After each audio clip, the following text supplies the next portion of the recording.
Real space tore open with a violent, soundless scream. The United Earthship Pale Covenant breached the threshold of the Sepulcher Drift. Its massive hull, bleeding off the exotic radiation of the hyperspace corridor. The translation from faster-than-light travel to local sublight speeds sent a heavy, shuddering resonance through the void. But before the starlight could even reflect off its armored plating, the trap sprang shut. 9 dreadnoughts of the Goran hegemony decloaked in perfect unison.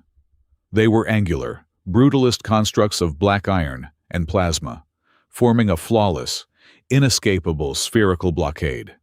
They had locked down every conceivable escape vector. Within 2 seconds of returning to real space, the human vessel was caught exactly in the center of a heavily orchestrated kill zone. Aboard the Goran flagship, the Obsidian Fang, Dominarch Vile Cran leaned forward on his command throne. He was young for a fleet commander, his scaled skin still bearing the vibrant, iridescent sheen of the untested, his eyes burning with the raw, unchecked ambition of 100 conquests.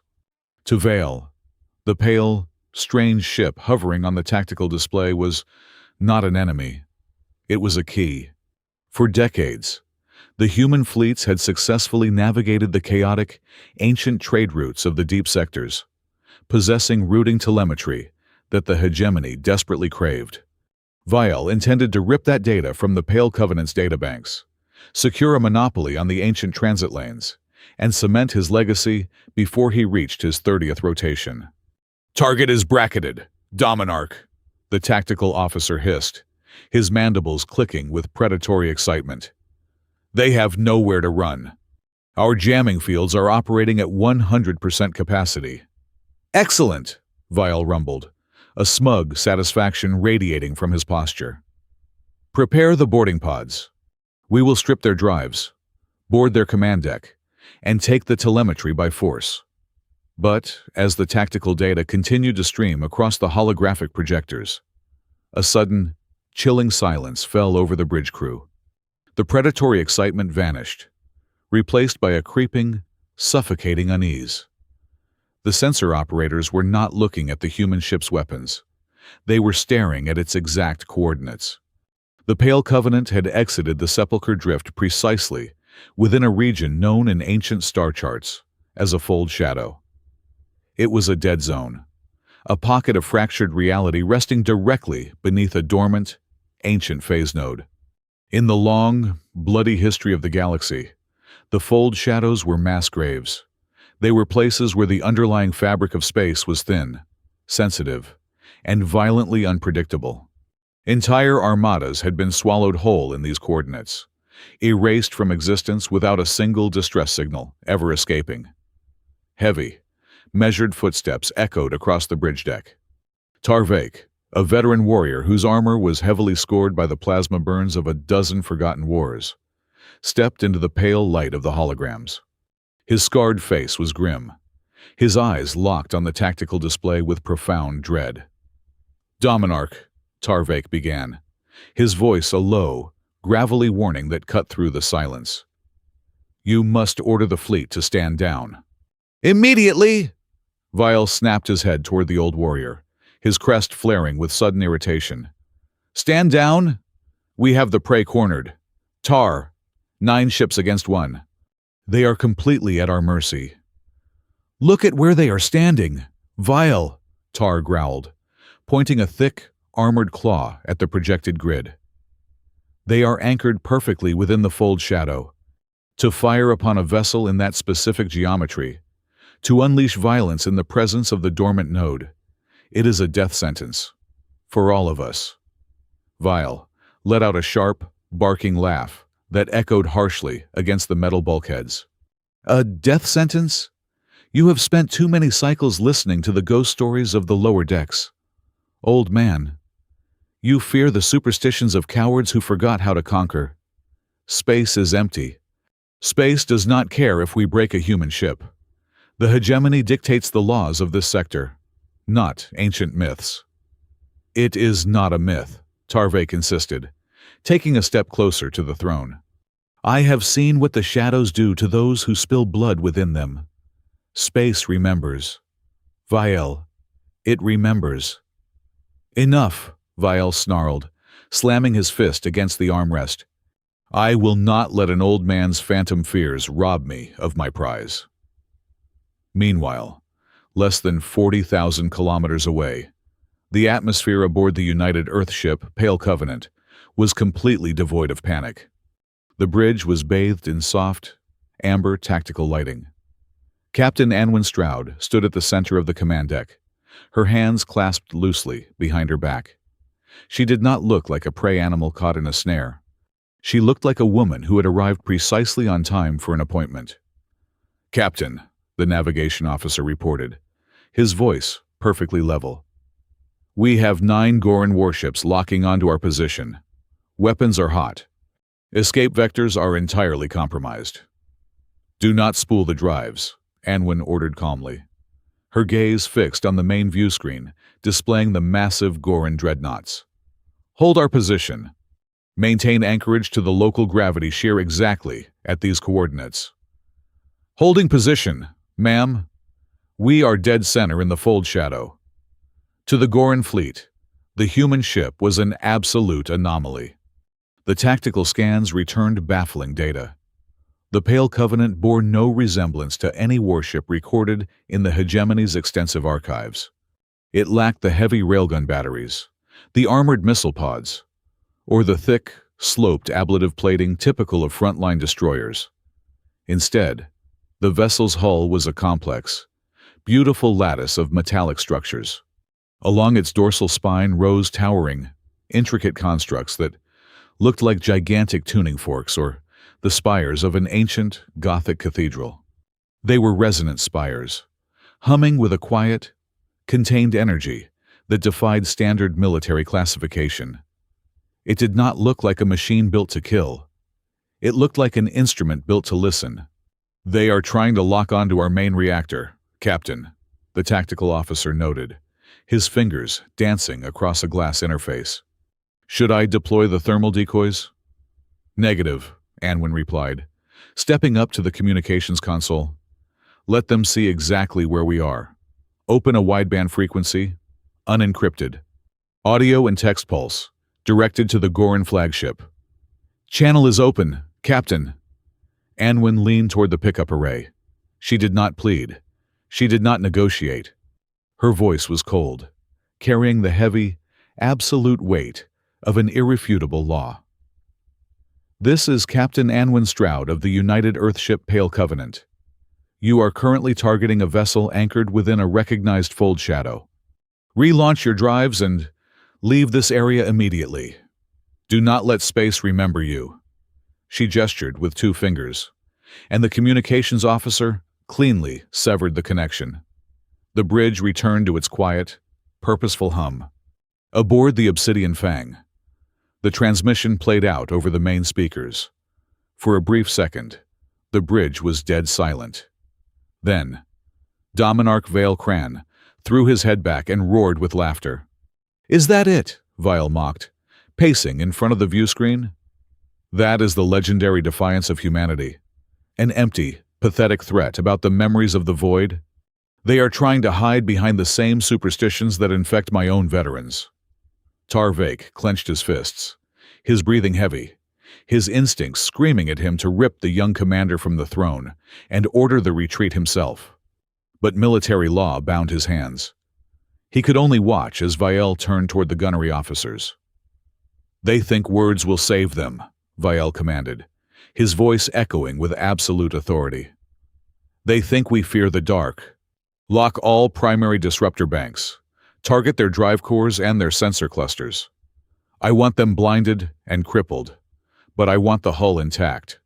We are going to break their honor in front of the entire sector." The targeting arrays of 9 heavy dreadnoughts shifted, bathed in the sinister crimson glow of charging plasma. "Fire!" 9 superheated plasma lances severed the vacuum. Dominarch Vile Cran had calculated the strike with absolute precision. He did not order a kill shot. The firing solution was designed to sever the primary drive manifolds and blind the aft sensor clusters of the human vessel. He wanted the Pale Covenant paralyzed. drifting dead in the water, so his boarding parties could extract the navigation cores intact. At sublight velocities, the plasma streams crossed the void in a fraction of a heartbeat. What should have happened was a textbook ablation. Standard kinetic shielding should have flared, bled off thermal energy, and eventually collapsed under the sheer megatonnage of 9 synchronized dreadnoughts. Armor plating should have buckled. Debris should have boiled into the dark. Instead, the universe fractured. The moment the concentrated energy touched the outer perimeter of the human ship, there was no explosion. There was no thermal bloom. The Pale Covenant did not brace against the impact. It sang. A massive, rippling cascade of audiovisual distortion erupted from the hull. Concentric rings of violet and gold light pulsed outward, expanding with a violent geometric perfection. It was the visual equivalent of a cathedral bell struck by a sledgehammer, ringing out into the utter silence of the vacuum. But the sound was not traveling through air.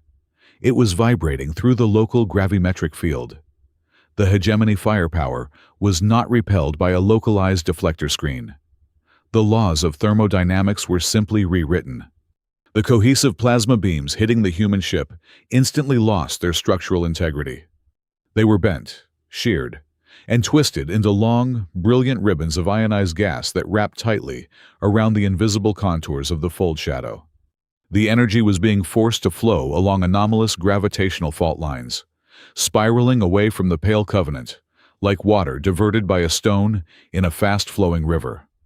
Aboard the Obsidian Fang, alarms shrieked. The tactical displays dissolved into a chaotic mess of contradictory telemetry. Target locks vanished. Sensor suites reported localized gravity spikes of 100,000 Gs, followed instantly by absolute zero mass. The combat computers, designed to track ballistic trajectories and energy yields, completely failed to render a mathematical model of what they were witnessing. Deep within the armored core of the Pale Covenant, the atmosphere remained chillingly calm. In the primary resonance chamber, Dr. Sable Wren hovered over a constantly shifting topographical map of local space. She was not a tactician. She was a resonance linguistics specialist. Her readouts were not tracking enemy firepower. They were tracking the emotional baseline of the surrounding dimensional fabric. "Captain," Sable reported, her voice tight with a mixture of scientific awe and creeping dread. "The structural integrity of the hull is at 100%. The acoustic dampeners absorb the kinetic transfer. But the local environment is reacting. The plasma discharge acted as a violent, kinetic catalyst." "Explain, Doctor." Anwin Stroud's voice filtered through the internal comms, sharp and focused. "The chorus fields are waking up," Sable stated, her fingers flying across the haptic interface. "The fold shadow is not just a spatial depression. It is a highly reactive informational ecosystem. The hegemony just dumped a massive amount of hostile, directed energy into a dormant dimensional fault. The local spacetime is beginning to record the violence. The resonance signature is rising exponentially." On the bridge, Anwin analyzed the tactical readouts. A standard commander would have returned fire immediately. A volley of heavy mass drivers or nuclear torpedoes would have been the logical response to an unprovoked attack. But Anwin knew the absolute rule of the Sepulcher Drift. You do not escalate violence in a graveyard. "Do not power up the offensive batteries," Anwin commanded, her tone leaving zero room for interpretation. "We will not feed the field. Deploy the acoustic buoys. Launch the wide-spectrum jamming nets and the flare decoys. Flood their sensors with phantom signatures. Make them question every piece of data their ships are feeding them." From the flanks of the Pale Covenant, dozens of small, unpowered canisters drifted into the void. Upon reaching their designated distances, they activated. They did not explode. They broadcasted highly concentrated packets of electromagnetic noise and false gravimetric echoes. Suddenly, the Goran sensors registered 50 human ships, then 0, then a localized black hole, then a swarm of incoming micromissiles that did not exist. From his throne, Vial watched the holographic chaos unfold. His jaw clenched in frustration, but a sneer quickly replaced his anger. He observed the tactical feed closely.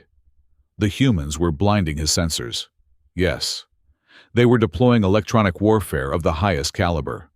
But they were not shooting back. There were 0 hegemony casualties.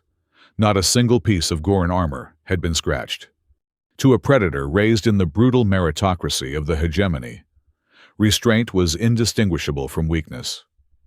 "They are playing parlor tricks," Vial scoffed, wiping a speck of dust from his armored gauntlet. "They have exotic defensive technology, but they lack the stomach for actual warfare. They are cowards, hiding behind smoke and mirrors.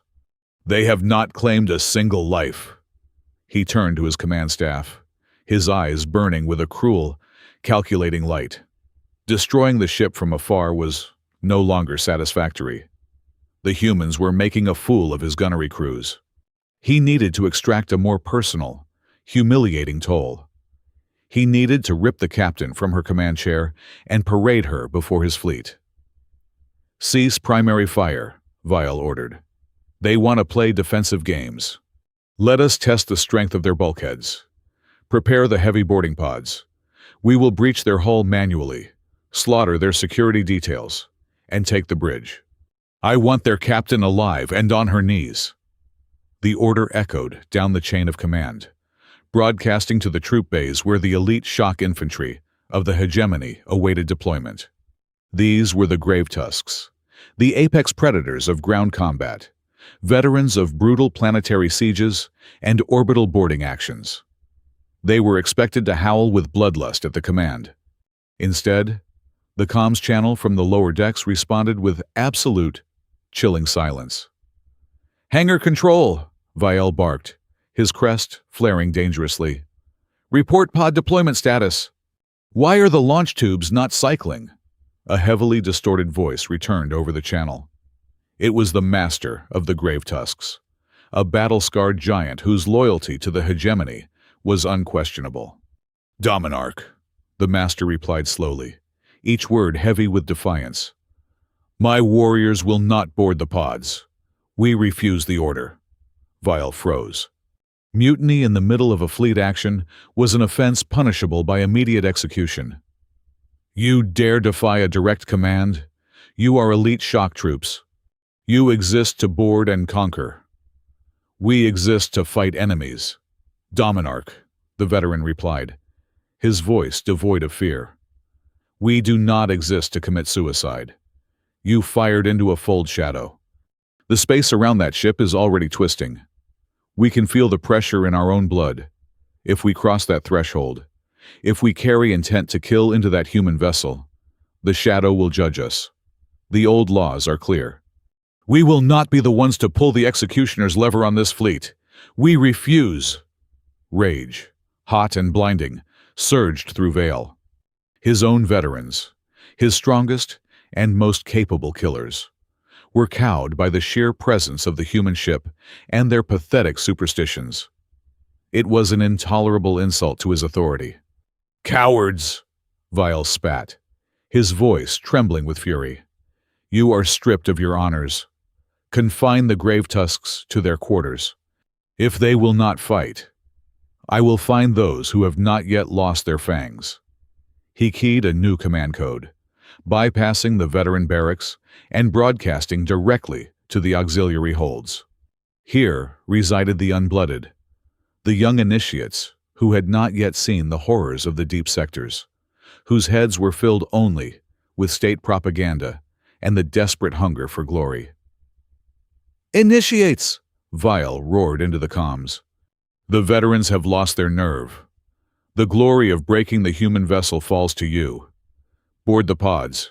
Breach the hull. Bring me their commander." Within seconds, the launch tubes cycled. Dozens of heavy, armored breaching pods shot out from the belly of the obsidian fang, tearing through the visual distortion and the false sensor ghosts, hurtling blindly toward the quiet, ringing hull of the Pale Covenant. The young warriors inside screamed battle hymns, utterly ignorant of the absolute nightmare they were about to breach. The heavy, breaching pods slammed into the outer hull with bone-jarring kinetic force. Tungsten carbide drill heads chewed through the ablative layers, locking into place with a violent hiss of equalized pressure. The ramps dropped. 40 heavily armed Goran initiates poured into the breach, their plasma rifles raised, expecting the standard, linear kill shoots of a military vessel. They expected crossfire. They expected barricades. Instead, they stepped into a geometric nightmare. The boarding party did not find a corridor. They entered a vast, octagonal chamber that immediately began to rotate along 3 separate axes. Artificial gravity vectors shifted without warning. The deck beneath their boots violently tilted, forcing the vanguard to scramble as what was once a wall seamlessly became the floor. A staircase ahead of them unfolded like a metallic origami puzzle, twisting upward until it abruptly attached to the ceiling, rendering it utterly useless. Hallways did not simply branch off. They dilated and contracted, breathing like the steel lungs of some massive, mechanical leviathan. Every textbook firing angle the young warriors had memorized in the academy instantly transformed into a blind, trapping dead end. Deep within the command center, Navigation Officer Jude Caro did not hold a weapon. He stood before a holographic projection of the breached sectors, his hands moving with the fluid, sweeping grace of a master conductor orchestrating a symphony. He was not navigating the stars, he was navigating the ship itself. The internal architecture was entirely modular, built on independent gravimetric gimbals. With a flick of his wrist, Jude isolated the primary boarding party. The human crew did not mount a counteroffensive. There were no ambushes, no hail of bullets. The Goran initiates found themselves fighting the environment itself. Heavy pressure doors slammed shut with guillotine speed, perfectly bisecting the strike team. Sudden bursts of high-density suppression foam erupted from hidden ceiling vents, instantly encasing the rear guard in a hardening, breathable polymer that immobilized them completely. Directional acoustic fields hammered the remaining squads, utilizing deep, rhythmic sub-bass frequencies that disrupted their inner ears, inducing crippling vertigo. The invaders were systematically carved into isolated, disoriented pockets of 2 or 3 soldiers, completely cut off from their commanding officers. In one isolated sector, a trapped squad of initiates panted heavily, their weapons trained on the shifting bulkheads. The breathing of the ship seemed to mock them. As their tactical lights swept across the curved walls, they noticed the engravings. They were not kill tallies. They were not imperial mandates. They were names. Thousands of names, etched in dozens of alien dialects. Beside the names were dates and brief inscriptions. One young warrior translated a passage aloud, his voice trembling. It was a memorial dedicated to a passenger liner of the Valerian species, explicitly thanking the human crew for pulling 312 survivors from a collapsing star. Another plaque honored a relief fleet from the distant Orionis sector. The Goran warriors stared at the walls, a profound, sickening confusion taking root in their minds. They had been bred to believe humanity was a plague of violent scavengers. Yet, they were standing inside a flying monument to salvation. The ambient lighting shifted from a harsh, tactical red to a soft, calming amber. The internal public address system chimed gently. Captain Anwin Stroud's voice filled the confined spaces, perfectly modulated, lacking any trace of fear or malice. To the boarding parties of the hegemony, "You are currently contained. Your weapons are useless against the architecture of this vessel. We have no desire to end your lives. Power down your rifles. Disengage your armor locks. If you surrender peacefully, you will be treated as honored guests and return to your fleet unharmed. There is no dishonor in surviving a battle you were never meant to fight." The psychological whiplash was absolute. The young warriors had been prepared for a glorious, bloody death in close-quarters combat. They were completely unprepared for radical empathy delivered inside a shifting puzzle box. Panic, wild and unreasoning, finally broke the discipline of a lone initiate trapped in the central transit hub. The room was spinning, the gravity inverting every 10 seconds. At the center of the chamber stood a massive, pulsating resonance pillar, humming with contained, golden light. Believing it to be the ship's power core, and driven mad by the claustrophobia, the initiate raised his heavy plasma rifle and squeezed the trigger. The superheated bolt struck the pillar directly. It did not shatter the crystalline structure. Instead, the pillar absorbed the violent energy, its golden light flashing instantaneously to a blinding, furious crimson. The humming stopped. A sound, like tearing metal, and thousands of screaming voices erupted from the pillar, broadcasting outward through the ship's communication array and directly into the local vacuum. It was a raw data dump of pure agony. The initiate fell to his knees, dropping his weapon as the acoustic shockwave shattered his helmet's audio dampeners. Aboard the Obsidian flagship, the tactical channel carrying the boarding party's telemetry suddenly shrieked with the agonizing audio feed. The young Dominarch Vale stumbled back, clutching his ears, but Tarvik froze. The blood drained from the old warrior's scarred face. He did not hear random static. He recognized the specific, chaotic resonance signatures buried within the noise. He heard the dying telemetry of the dreadnought Vanguard's Pride, a ship that had vanished 80 cycles ago. He heard the frantic, fragmented distress calls of the entire 7th Fleet, swallowed by a fold shadow before he was even born. The human vessel had not just recorded the plasma strike. The initiate's blind violence inside the resonance chamber had violently awakened the dormant data echoes of every fleet ever judged and consumed by the ancient phase node. Tarvik stared at the tactical display, the terrifying reality crushing the breath from his lungs. Vile had not just ordered an attack on a human ship. He had forced his army to kick the door of a cosmic execution chamber, and now the executioner was awake. The bridge of the Goran flagship was a theater of cold sweat and fractured authority.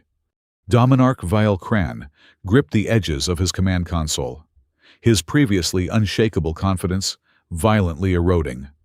The spectral screams of long-dead fleets were still fading from the acoustic dampeners, leaving a heavy, suffocating weight in the recycled air.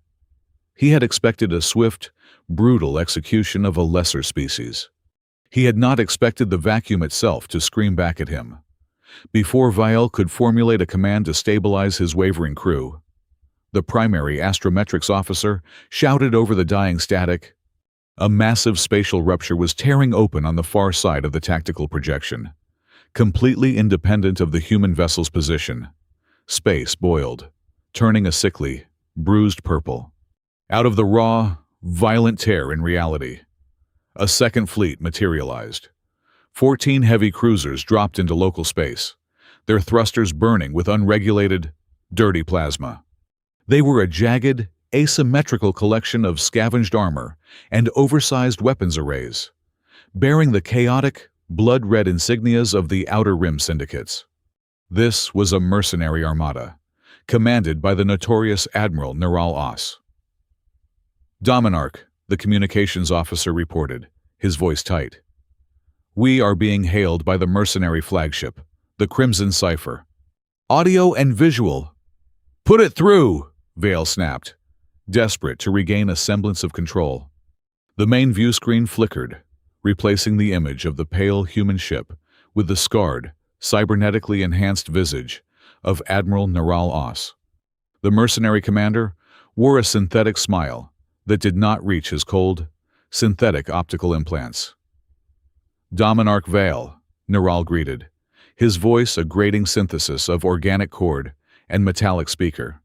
It appears your hunting party has hit a slight snag. The syndicates detected the gravimetric anomalies from your initial barrage. We brought 14 of our heaviest linebreakers to assist the hegemony in securing the sector. For a reasonable percentage of the salvage, of course. Vile narrowed his eyes. The hegemony did not hire syndicate trash, and Neral knew it.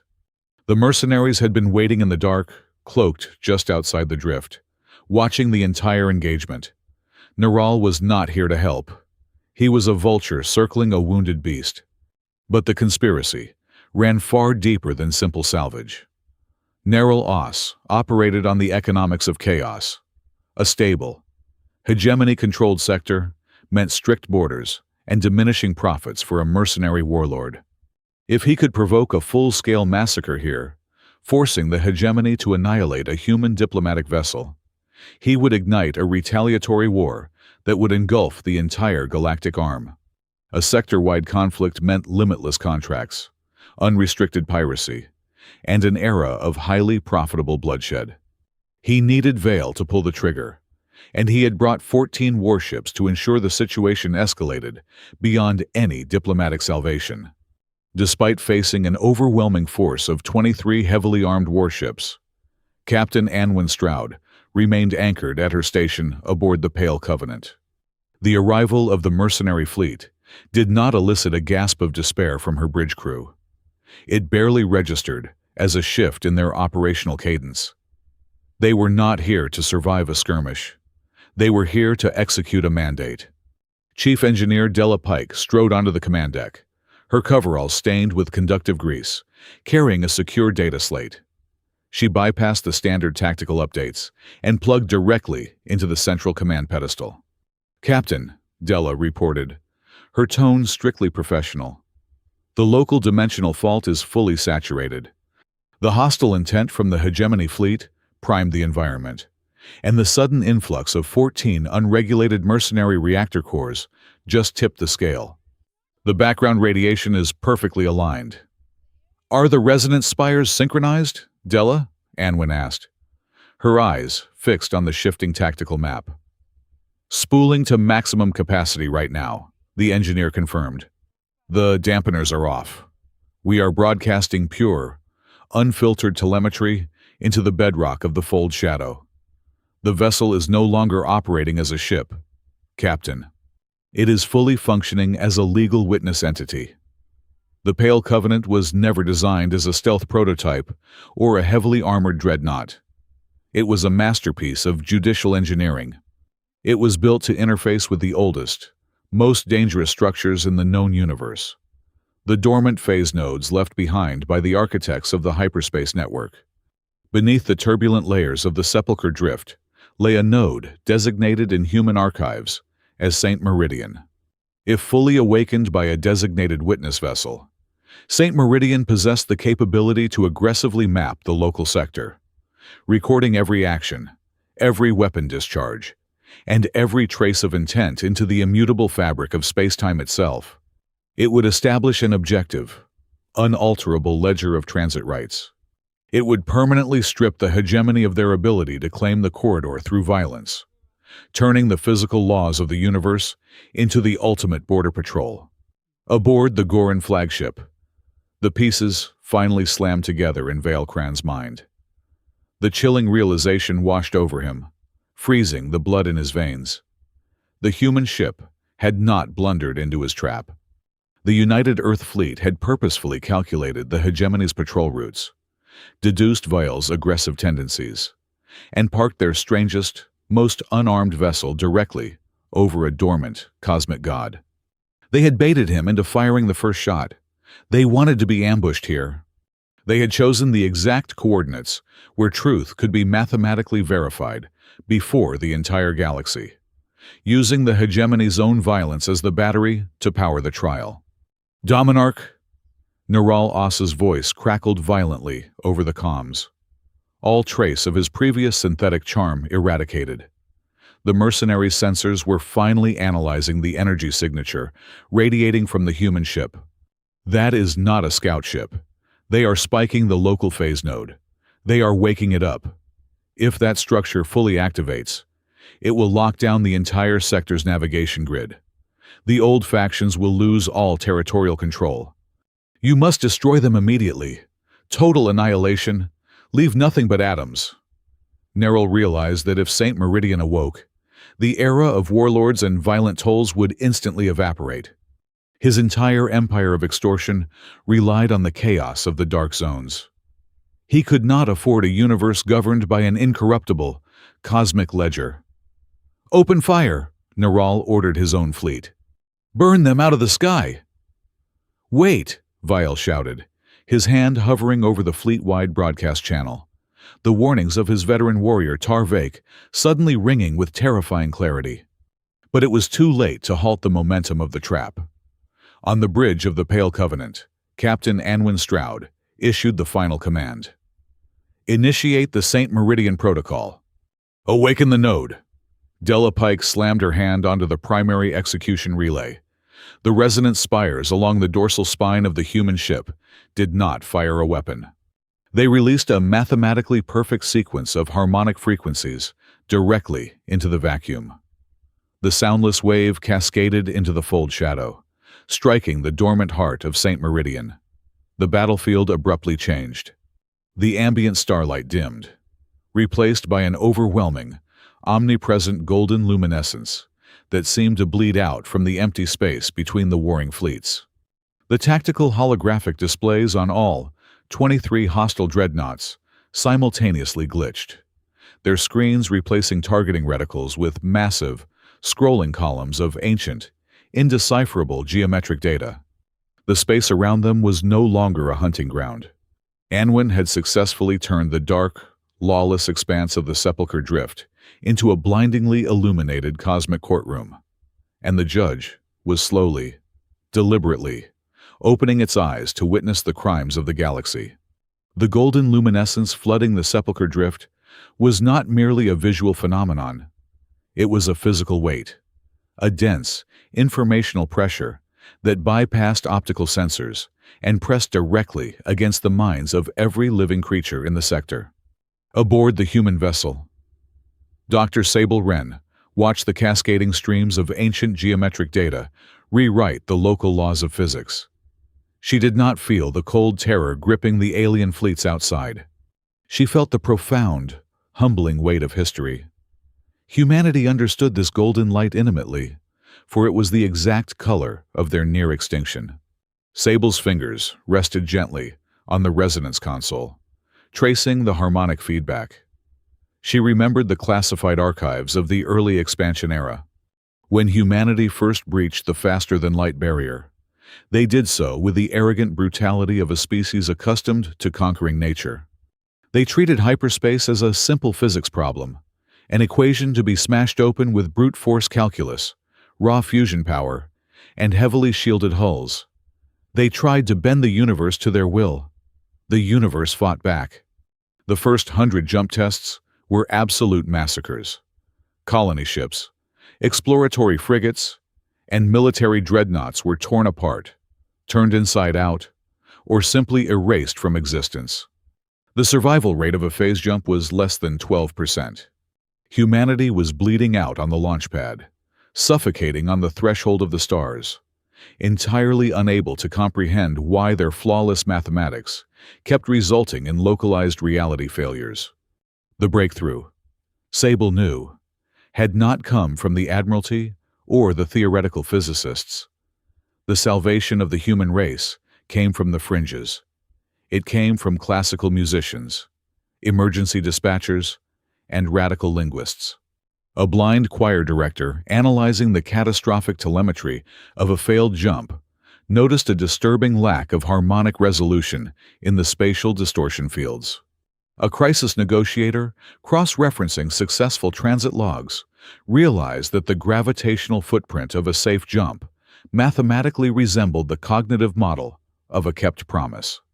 They discovered the great, terrifying truth of the galaxy: the hyperspace corridors, the fold shadows, and the ancient phase nodes were not conscious beings. There were no gods in the dark. But the network was a highly complex, self-calibrating informational ecosystem. It was an environment that demanded absolute structural integrity, and it perceived intent as a physical force. The fold ecosystem was uniquely, violently sensitive to deception and malice. When a warship charged its weapons with the intent to murder, it created a massive localized dissonance. To the phase nodes, repeated violence and perjury were not moral failings. They were lethal mathematical anomalies. They were viruses corrupting the transit lanes. If a species tried to force its way through a corridor while broadcasting hostile intent, The ecosystem simply rejected the data packet. It deleted the ship. Humanity survived not by conquering the fold, but by learning how to speak to it. They stopped building heavily armored battering rams and started building instruments. They engineered the witness ships. A witness vessel like the Pale Covenant was constructed around a core of absolute, verifiable transparency. It was designed to constantly broadcast its exact state, its peaceful intent, and a perfectly objective record of its surroundings into the spatial bedrock. It was a ship that could not lie. Sable watched the golden light of St. Meridian interact with their telemetry. She knew exactly what the hegemony commanders outside were beginning to realize. When you attack a fully synchronized witness ship inside a fold shadow, you are not just committing an act of war. You are introducing a massive, undeniable falsehood into a system that demands perfect truth. You are forcing the local phase node to audit the event. This was the secret behind the ancient warning. This was the true nature of the death sentence. It was not an immediate, fiery execution. St. Meridian would not simply detonate the hegemony dreadnoughts and the mercenary cruisers. The punishment was far more insidious and infinitely more devastating. If the node reviewed the telemetry and found the aggressors guilty of unprovoked violence against a sanctioned witness, it would permanently tag their dimensional resonance signatures. It would mark every single warship, every commander, and potentially the entire governing empire as an unsafe biological hazard for phase transition. From that moment on, every faster-than-light jump became an unwinnable game of cosmic roulette. The cursed ships might survive their first jump back home. They might survive their fifth, but the network had marked them. Eventually, inevitably, the hyperspace corridors would refuse to open the exit door.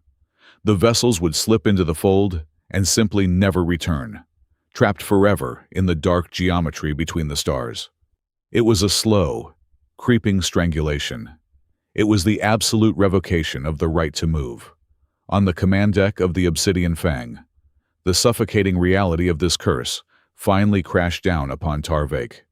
The old warrior ignored the chaotic shouts of the junior officers and the frantic, conflicting orders being barked by Dominarch Vael Kran. Tar could only stare at the golden light bleeding through the viewport, his twin hearts hammering against his ribs in a rhythm of pure dread. He was not relying on theory or human archives. He was relying on the cold, bitter scars of his own memory. 60 cycles ago, during the disastrous campaign of the Fractured Moons, Tar had been a junior officer in a fleet that made the exact same mistake. Two massive hegemony armadas had cornered a fleet of peaceful nomadic scholars near a dormant node. They had ignored the warnings. They had slaughtered the scholars to steal their exotic engine tech. The Golden Light had judged them, just as it was judging Vale's fleet now. Tar survived only because his ship had suffered a sublight engine failure and missed the initial engagement. But he watched what happened to the victors. It did not happen all at once. It took months.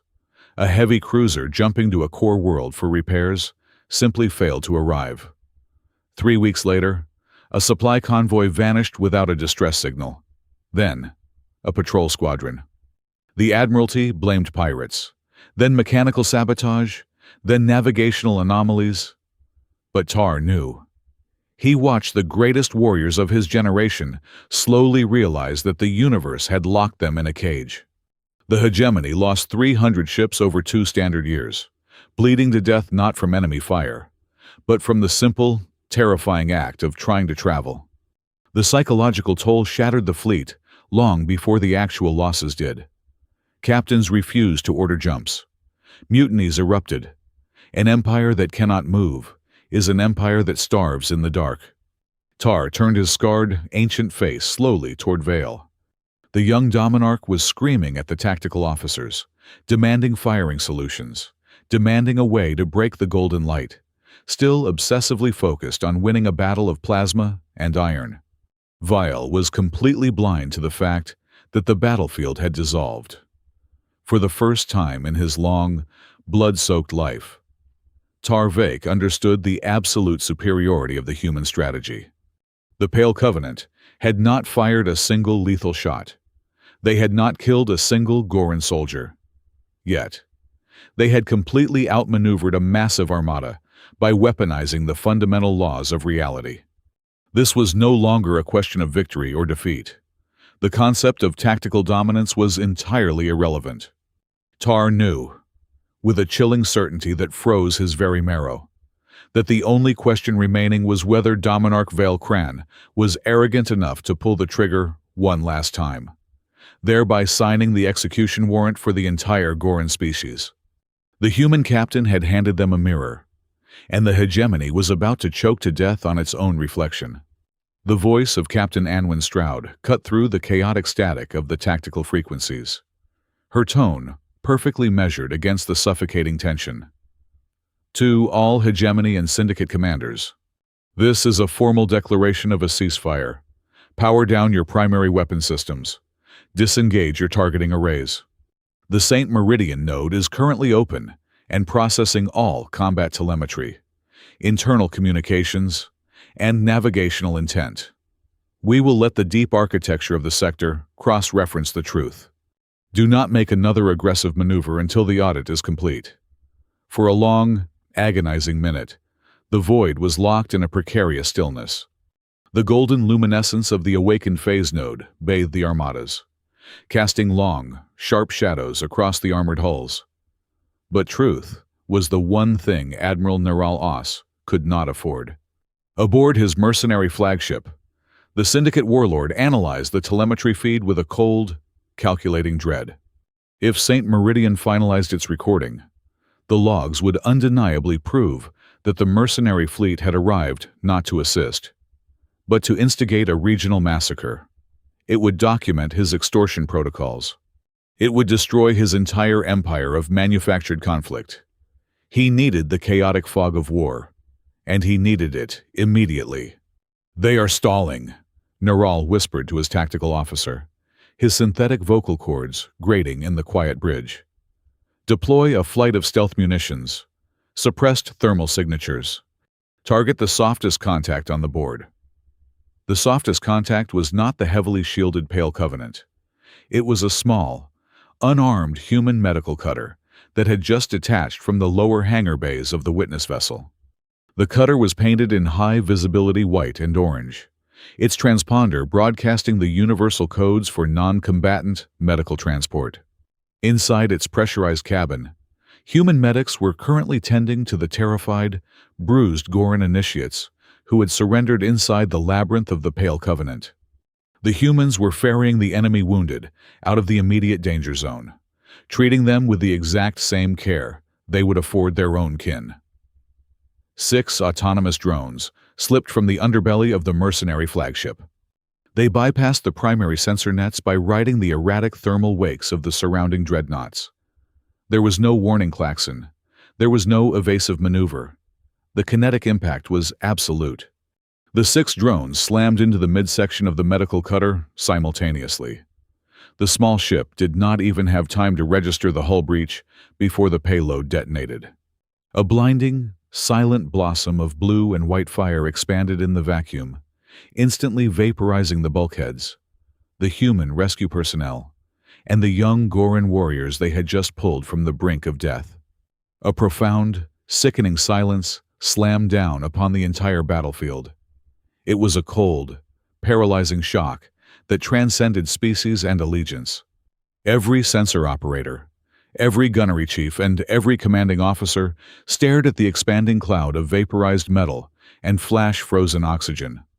The humans had not fired a single lethal shot in their own defense, yet they had just been slaughtered while trying to heal the very people sent to conquer them.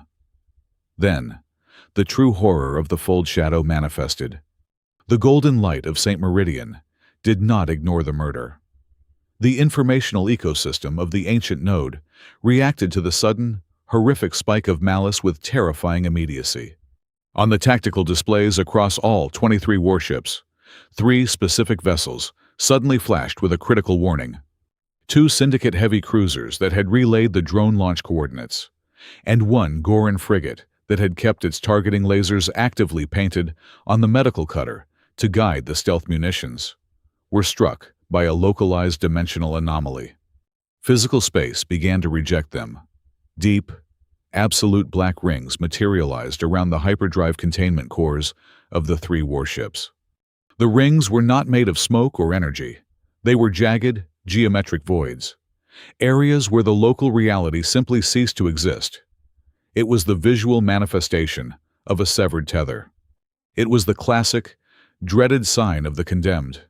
Aboard the marked ships, panic erupted into pure, unadulterated terror. The astrometrics officers screamed as their navigation consoles melted down into cascades of fatal errors. Every attempt to calculate a fold trajectory, every mathematical equation entered into the jump computers, returned a completely impossible variable. The systems were dividing by zero.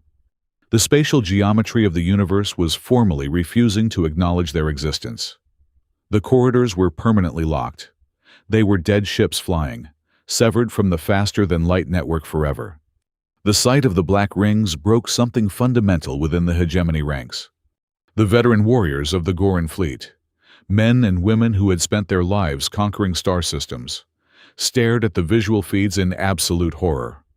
They recognized the rings from the darkest, most censored archives of their military history. They knew exactly what the limit was, and they knew it had just been violently crossed. Without a single word spoken on the command channels, the strongest warriors of the hegemony began to power down. Across the 9 hegemony dreadnoughts, weapon locks disengaged. Plasma coils vented their charges into the void. The elite gunnery sergeants stepped back from their consoles, crossing their arms over their armored chests, flatly refusing to accept any new targeting parameters. They would not condemn themselves to the black rings for a commander who allowed medics to be slaughtered. Dominarch Vale Cran watched his fleet paralyze itself. His authority was disintegrating in real time, crumbling into dust under the weight of a cosmic judgment he could not fight with kinetic force. His crest flushed with the dark purple hue of total panic. He lunged for the fleet-wide broadcast terminal, his voice cracking as he desperately tried to anchor his mutinying troops with a fabricated reality. "Do not believe their illusions!" Vale screamed into the comms, his words echoing frantically across the decks of his paralyzed armada. "It is a cybernetic attack. The humans are cowards. They planted a logic virus in our subroutines the moment they dropped out of the drift. They are faking the navigation failures to break our resolve. Hold your positions and re-engage your targeting locks. I am your Dominarch, and I command you to fire." His lies were brittle, hollow things, shattering against the cold, undeniable evidence floating outside their viewports. The final, devastating blow to Vale's regime did not come from a mutineer's pistol, nor did it come from the mercenary warlord. It came from the quiet, agonizing grace of Captain Anwin Stroud. The Pale Covenant had every right to demand blood. They had just watched their own medical personnel murdered in cold blood. Military doctrine dictated overwhelming retaliatory fire.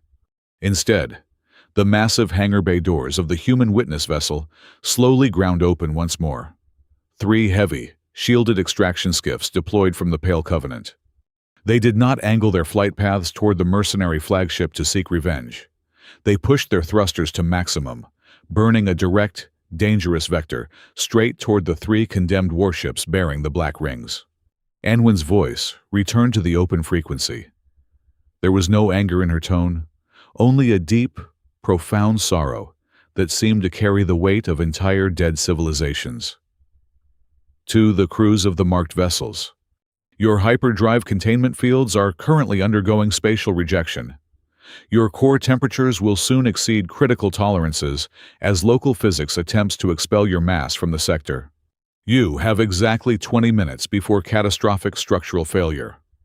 We are dispatching heavy extraction teams to your airlocks. Abandon your posts, leave your weapons, board the skiffs. We will not leave you to burn in the dark.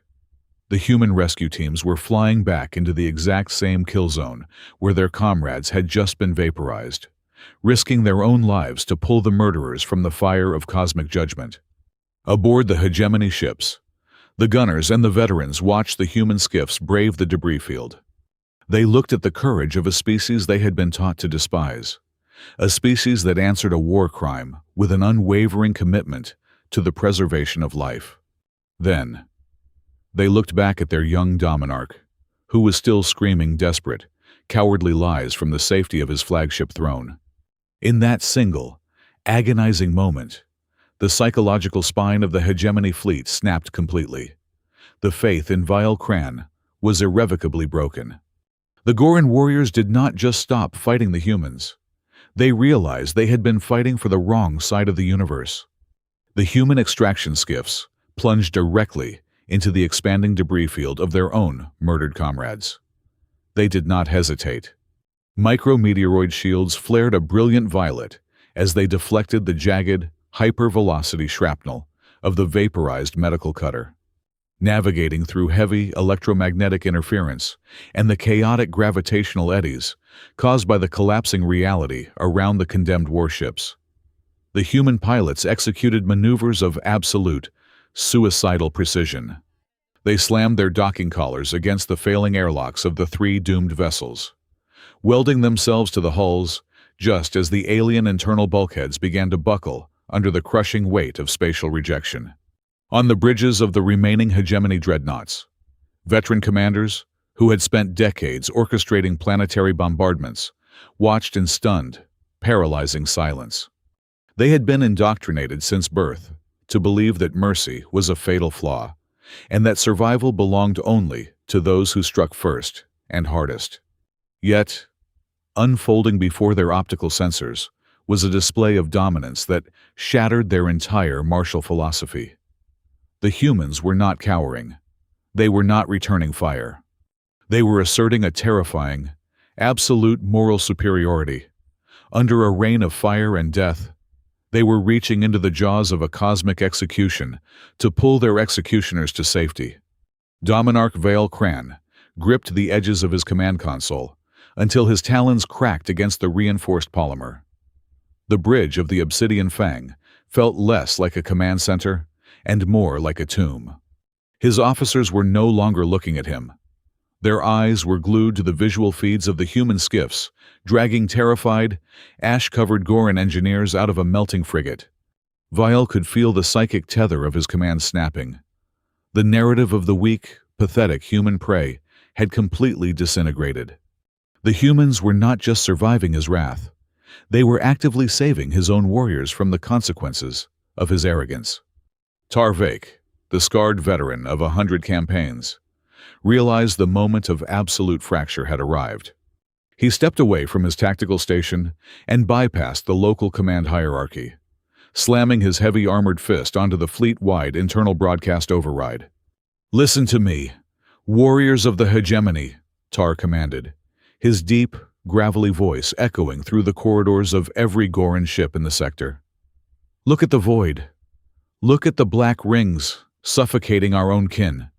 For generations, we whispered the ghost stories. We believed the old warnings meant that simply touching a human ship would bring the wrath of the dark. We were fools." Vile lunged forward, screaming for his guards to silence the old man. But the bridge security detail remained frozen, their weapons pointed firmly at the deck. "The death sentence does not come from the humans," Tar continued, his voice echoing with the heavy, bitter truth of a survivor. "The universe does not care about their species or ours. The sentence comes from the act of premeditated slaughter in a sacred space. It comes from looking at a species that offers a hand of peace and choosing to sever it anyway. We were warned. We ignored the law of the drift. The humans are not our executioners. They are the only ones trying to save us from the executioner. We just woke up." Across the sector, on the bridge of the mercenary flagship, Admiral Neural Os listened to the Goran broadcast with boiling fury. The narrative was spinning wildly out of his control. The hegemony fleet was experiencing a spontaneous moral awakening, which was the absolute worst possible outcome for his business model. The Syndicate survived on perpetual bloodshed. If the hegemony and the humans established a peaceful, legally binding transit treaty documented by the ancient node, the mercenary war economy would collapse overnight. He needed a massacre of catastrophic proportions to legitimize the existence of his armada. Neral opened an unencrypted channel, his synthetic voice stripping away all pretense of alliance. Viel, you pathetic child. If your hounds will not bite, mine will tear the meat from the bone. The Syndicate does not recognize the authority of ancient glowing rocks or bleeding heart pacifists. This sector belongs to those who take it by force. If your ships attempt to power down, we will classify you as hostile targets. There is no peace here. There is only the contract, and the contract demands total annihilation. Aboard the Pale Covenant, Captain Anwin Stroud heard the mercenaries' ultimatum. She did not order the defensive batteries to warm up. She turned to her communications officer. "They want to operate in the dark," Anwin said, her voice a calm, sharp blade cutting through the panic. "Let us give them absolute clarity. Broadcast the primary sensor logs, all of them. Unfiltered telemetry, thermal signatures, and the exact dimensional trajectory of the drone strike. Send it to every receiver in the system." The human witness vessel unleashed a massive, overwhelming wave of data. It was not a weapon of mass destruction, but it carried the exact same concussive force. Across the 23 alien warships, every holographic projector and tactical screen was instantly hijacked. The screens did not show human propaganda. They displayed the raw, undeniable mathematical truth. The logs traced the exact origin point of the stealth munitions that had vaporized the medical cutter. The trajectory lines glowed in stark, unforgiving crimson, leading directly from the launch tubes of Neral Oss's flagship, the Crimson Cipher, straight into the fragile hull of the rescue ship.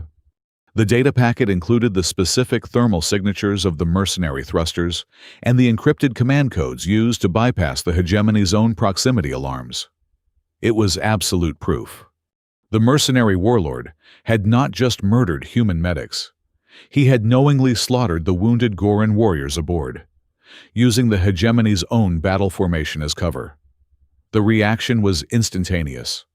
On the far flank of the hegemony formation, 3 massive Goran dreadnoughts simultaneously severed their data links with Vale's flagship.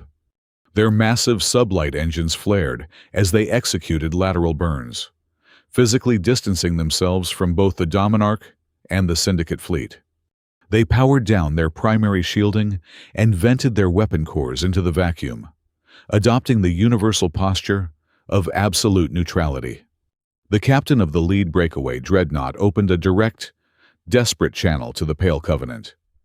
"Human vessel, this is Captain Kalen of the Iron Wake. We renounced the Dominarch. We had no knowledge of the Syndicate strike. Is there a way to clear the judgment? How do we stop the rings?" Dr. Sable Wren stepped to the communications array, her voice echoing with the calm authority of a high priestess interpreting the laws of a mechanical god. "Saint Meridian is not a weapon of vengeance, Captain Kalen. It is a ledger of truth. The node can reduce the sentence, but only if the intent changes at a fundamental level. You must voluntarily power down all offensive systems. You must submit your complete internal command logs to the node for verification, and you must accept the audit. If you harbor any remaining desire to do violence in this space, the node will know, and the Black Rings will find you." On the bridge of the Obsidian Fang, Dominarch Vile Cran stood entirely alone. His veteran commander had openly defied him. His fleet was fracturing into rogue elements, begging the enemy for salvation. The mercenary warlord he had allowed into his hunting ground was threatening to destroy him. The absolute power he had wielded mere minutes ago had slipped through his talons like fine, irradiated sand. He looked at the tactical display. The hegemony was dead in this sector. His name would be recorded in the archives, not as a conqueror, but as the arrogant fool who almost extinguished his own species. A cold, hollow madness settled over Vale's eyes.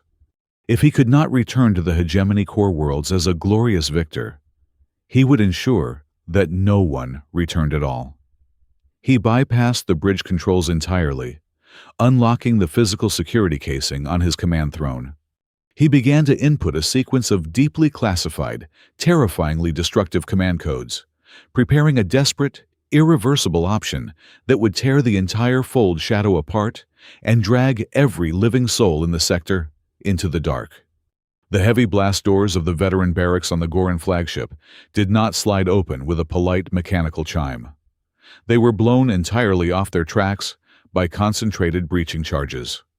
Tarvik strode through the swirling, acrid smoke, his heavy plasma caster slung over his shoulder, firmly locked in the deactivated position. Behind him marched the Grave Tusks, the most lethal, highly decorated shock troops the hegemony had ever produced. They were not marching to wage war against the pale human ship floating outside. They were marching to surgically amputate the rot at the head of their own command structure.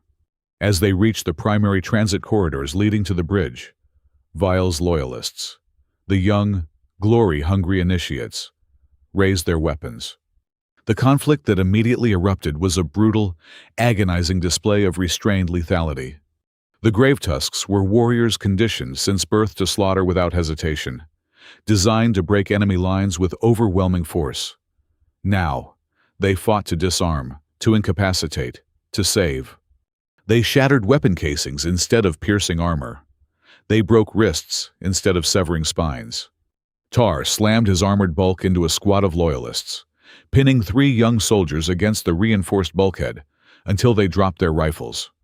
He felt absolutely no love for the soft, strange human creatures anchoring the fold shadow.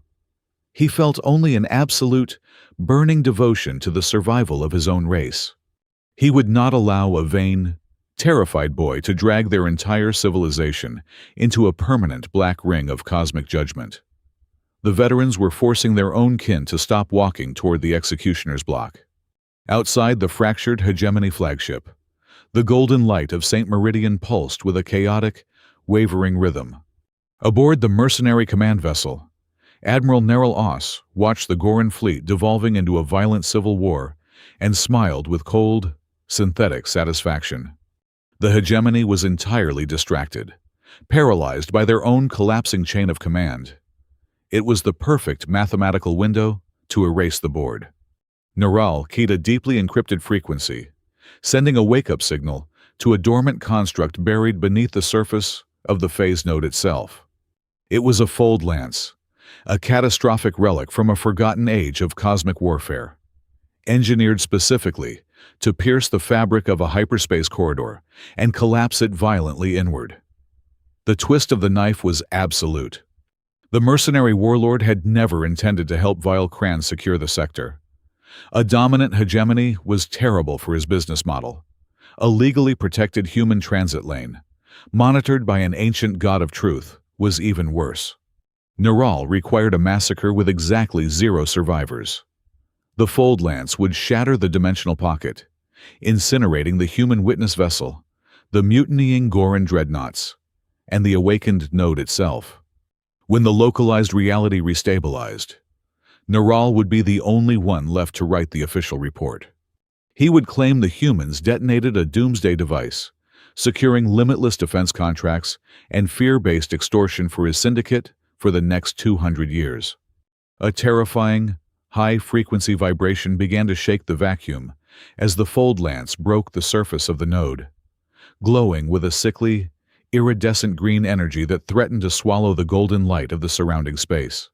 On the bridge of the Pale Covenant, warning klaxons blared in a deafening, overlapping chorus. Chief Engineer Della Pike gripped the main tactical pedestal, her knuckles turning bone white under the harsh emergency lighting. "Captain!" Della shouted over the din, pointing at the massive, anomalous energy spike tearing through the holographic projection. "The Syndicate is powering up a localized dimensional fracture weapon. It is a fold lance. If that beam hits the epicenter of the node, it will ignite the entire fold shadow." "Disengage the resonant spires," the tactical officer urged, his hands flying desperately across his haptic terminal. "We need to break the anchorage and execute an emergency sublight burn to clear the blast radius." "We cannot run," Della countered. her voice tight with grim, unyielding certainty. "The ship is hard-locked to St. Meridian mid-awakening. We are acting as the primary grounding wire for the node's informational ecosystem. If we sever the umbilical cord now, the unchanneled energy will detonate the node anyway. The backlash will wipe out every ship within 50 million kilometers." Anwin Stroud stared at the tactical display. The mercenary weapon was rapidly reaching critical mass. The Goran fleet was tearing itself apart from the inside. Fleeing meant certain death for everyone in the sector. Staying meant certain death for her crew. "Is there an alternative, Della?" Anwin asked, her voice impossibly steady amidst the chaos.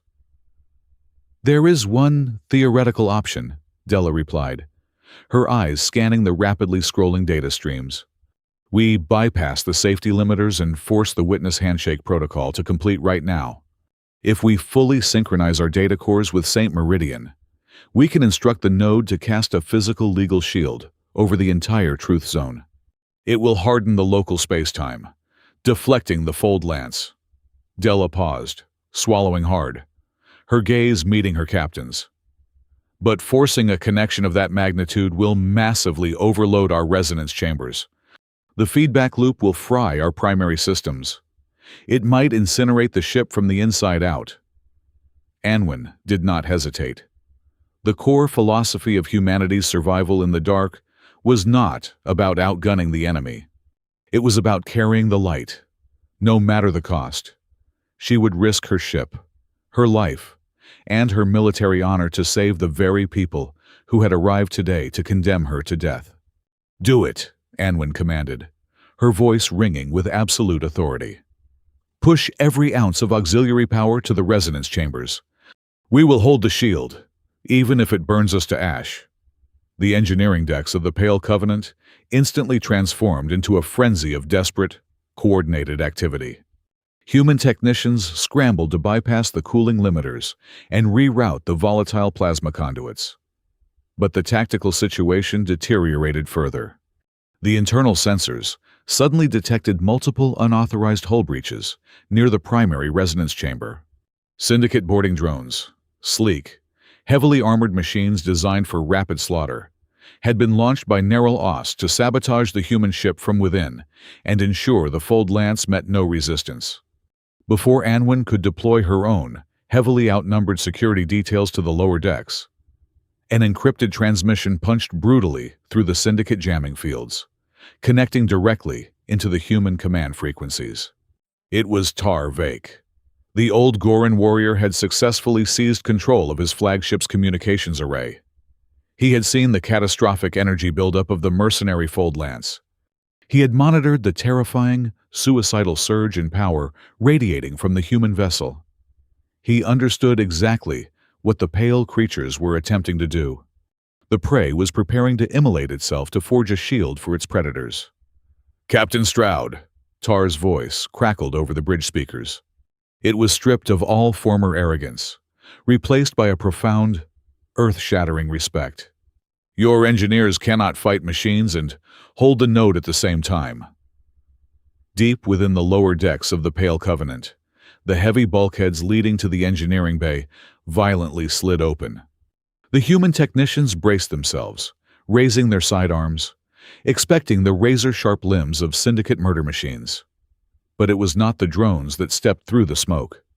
It was the young Goran initiates who had boarded the ship earlier, the ones who had been trapped and pacified in the shifting gravity mazes. And behind them, stepping off a freshly docked extraction skiff, came a squad of fully armored Gravetusk veterans, dispatched directly from the flagship by Tar Vake. For the first time in the bloody, centuries-long history of the sector, the apex predators of the hegemony turned their weapons entirely away from humanity. The massive lead veteran strode forward, stepping directly in front of Della Pike. He leveled his heavy plasma rifle at the far corridor, where the Syndicate drones were currently cutting their way through the outer pressure doors. He did not look back at the fragile human engineer, but his deep, rumbling voice resonated clearly over the screech of tearing metal.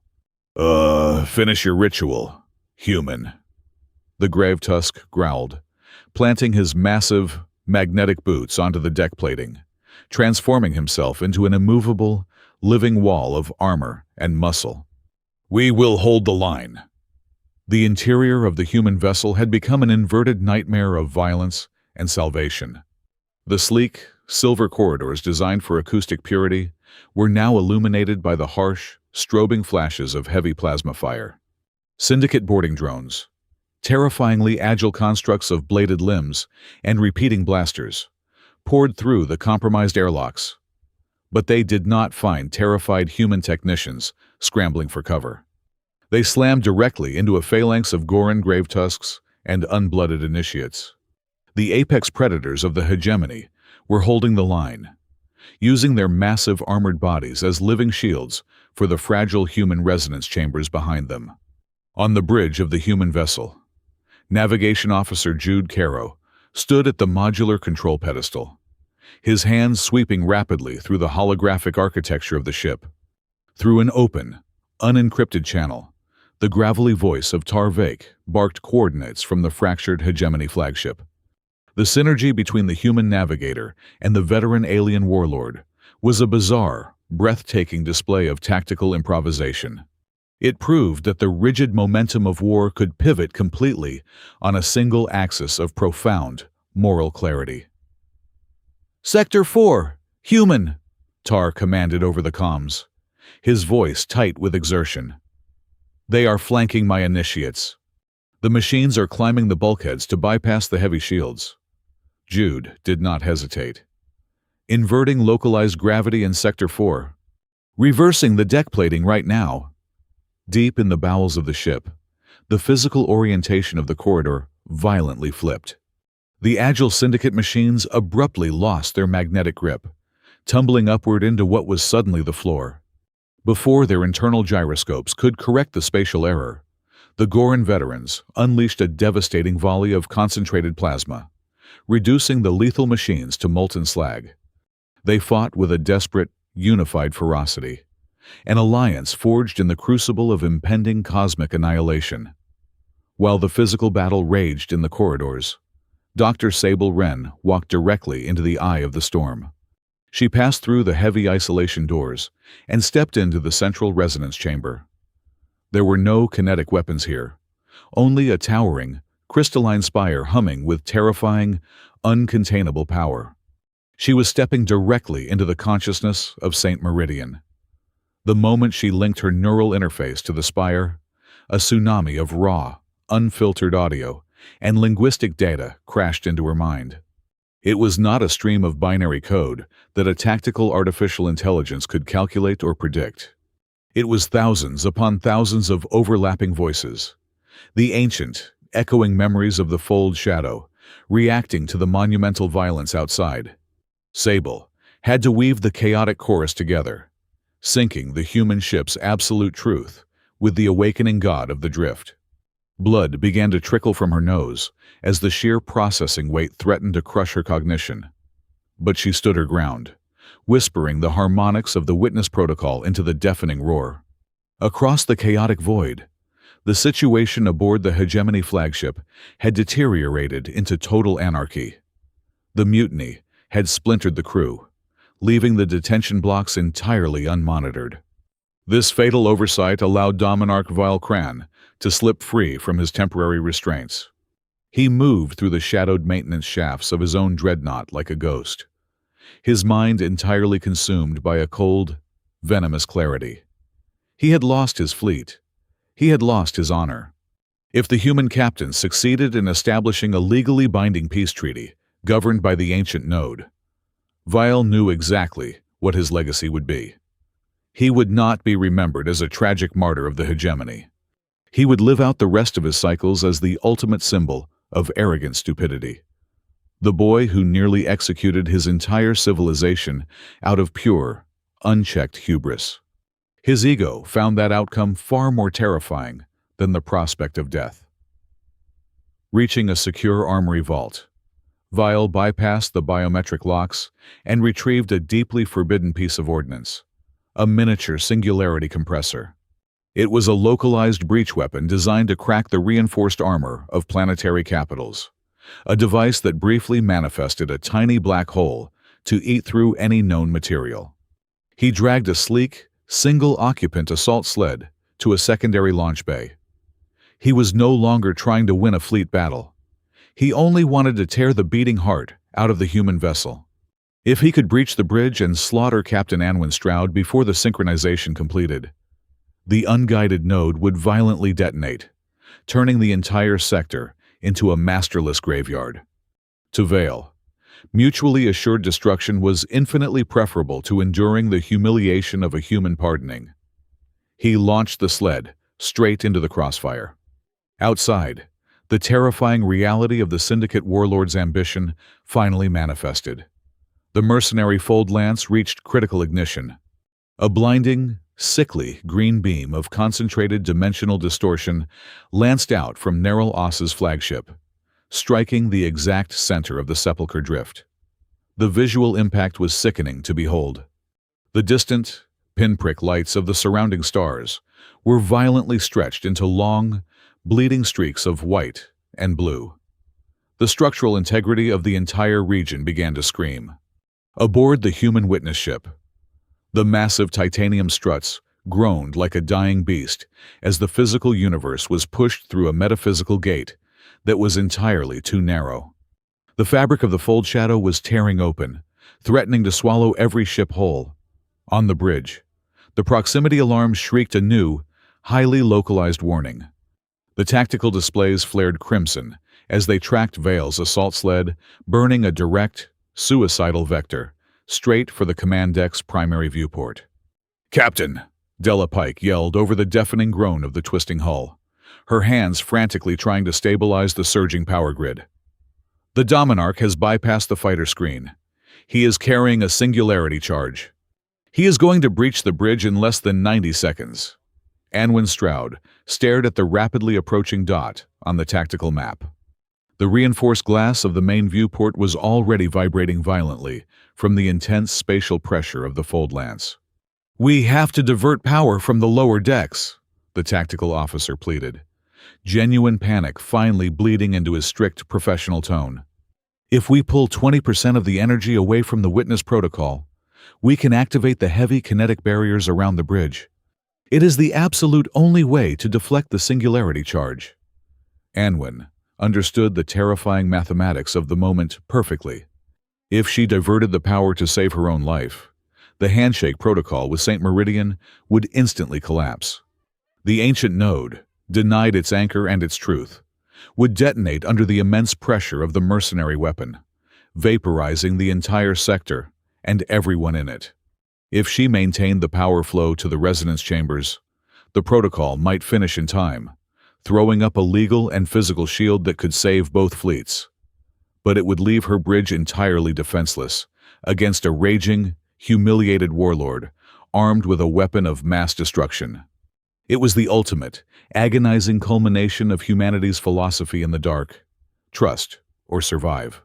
"Hold the power distribution exactly where it is," Anwin commanded, her voice cutting through the rising panic with chilling serenity. "Do not divert a single volt from the resonance chambers. Give Sable everything she needs to finish the synchronization." "But, Captain, he will kill us all," the tactical officer stammered, his hands hovering over the energy relays. "We are a witness vessel," Anwin replied, stepping closer to the massive viewport. Her eyes locked on the approaching streak of Vale's assault sled. "We do not abandon our purpose just to save our own skin." She was making the final, desperate gamble.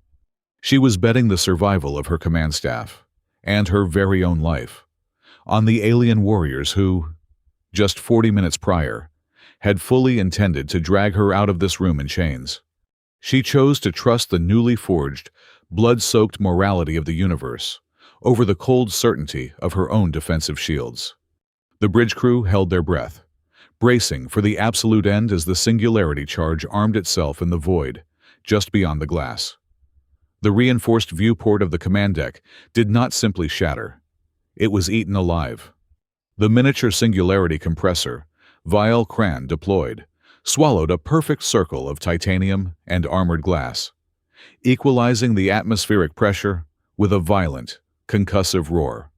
The Dominarch stepped through the smoking, molten breach, his ornate armor heavily scorched, his eyes wide with the absolute, unhinged madness of a fallen king.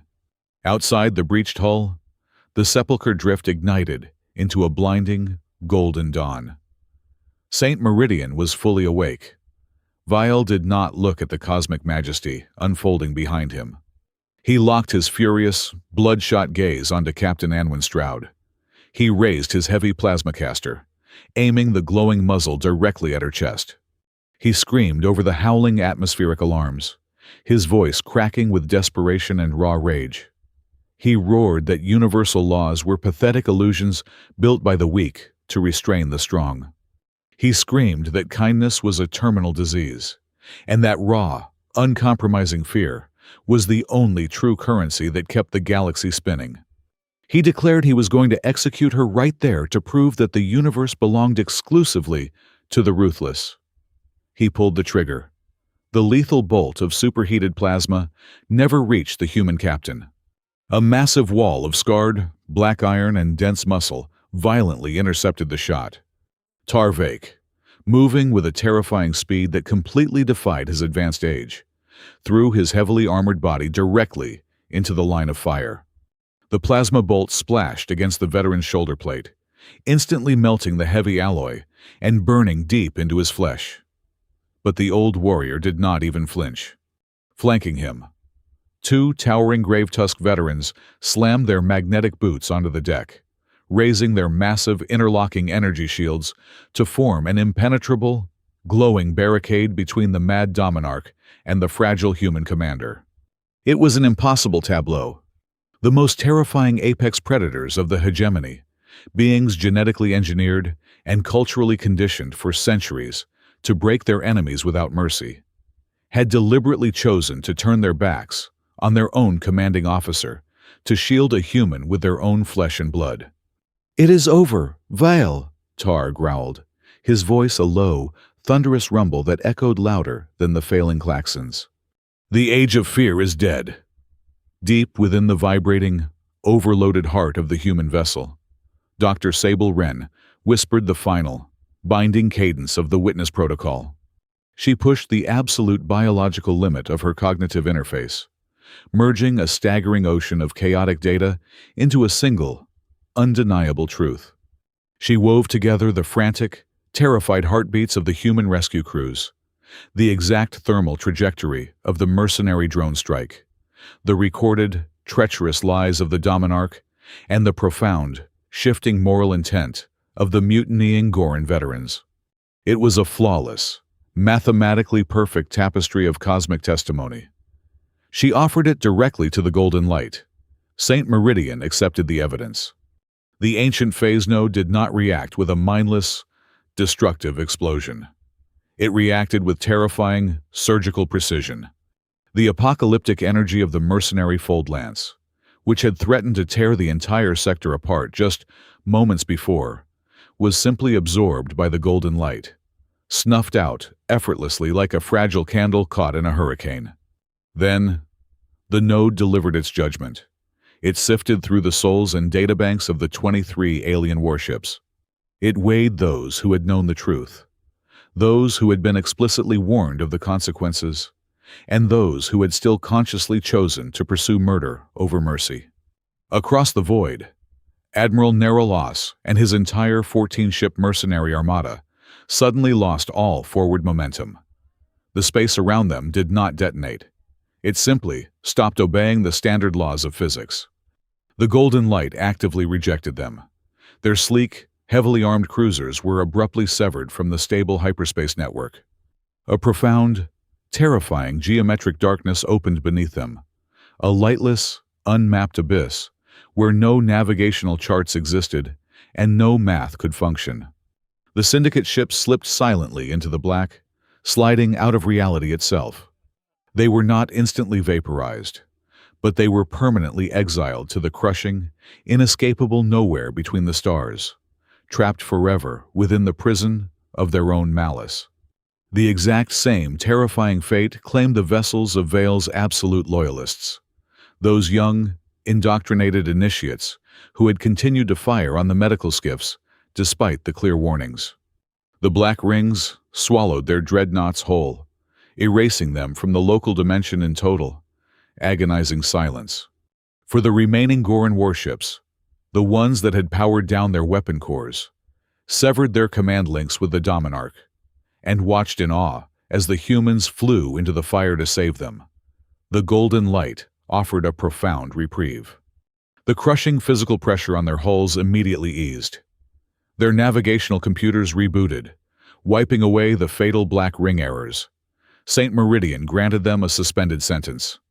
They were allowed to live and return home, provided they surrendered their complete operational data logs, immediately assisted the human crews in the ongoing rescue operations, and formally recognized the human witness corridors as permanently protected territory. On the bridge of the Pale Covenant, Vile Cran dropped his heavy weapon. The singularity compressor had burned out, and he was completely surrounded by his own elite guard, their heavy rifles leveled directly at his head. He looked past them, staring blankly through the breached viewport at the empty space where his loyalists and the mercenary fleet used to be.